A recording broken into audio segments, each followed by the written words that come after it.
Okay, basic differentiation and basic integration.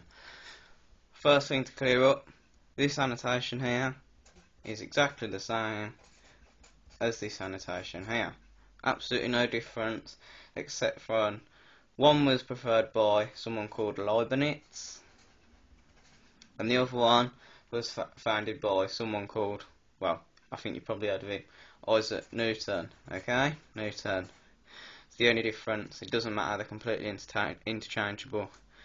Right, so we're going to use a numerical example.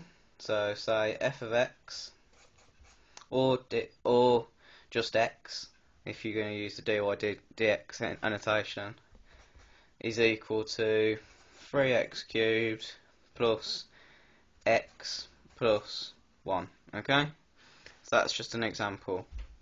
F slash of x, right, this value here, the 3, would be minus 1, so that would become 2. So the x value would be 2. And then this over here, the original value, would be multiplied by the 3 here. So it would be 9. And that's just using this here. This is 1.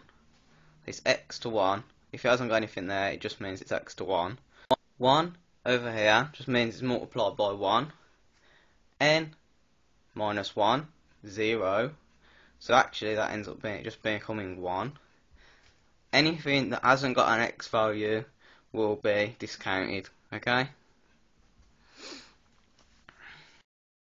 If we want to do the second derivative test, then all we're doing, we multiply by the value here, 18, taking away the value, that's 1, and then we've got the 1, then that's completely discounted, so the second derivative would be 18x.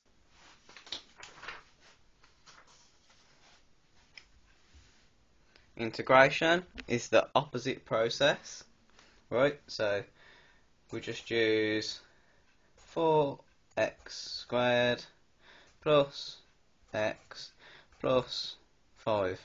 Right. If we're going to integrate, it's the opposite process of differentiation. So what we're going to do is we're plussing 1 to this value here, and then dividing by the new value. So we end up with, so we get 3 for the x value,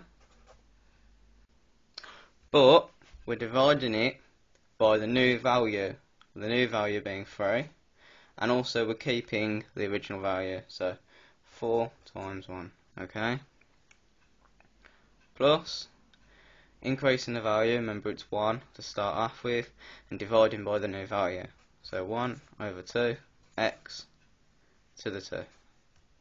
5, so 5, we're increasing by 1, so it just ends up having an x value, divided by 1, it's just still the same, so 5x. Then we always have to make sure that we add the c, because we don't know if there's any previous values.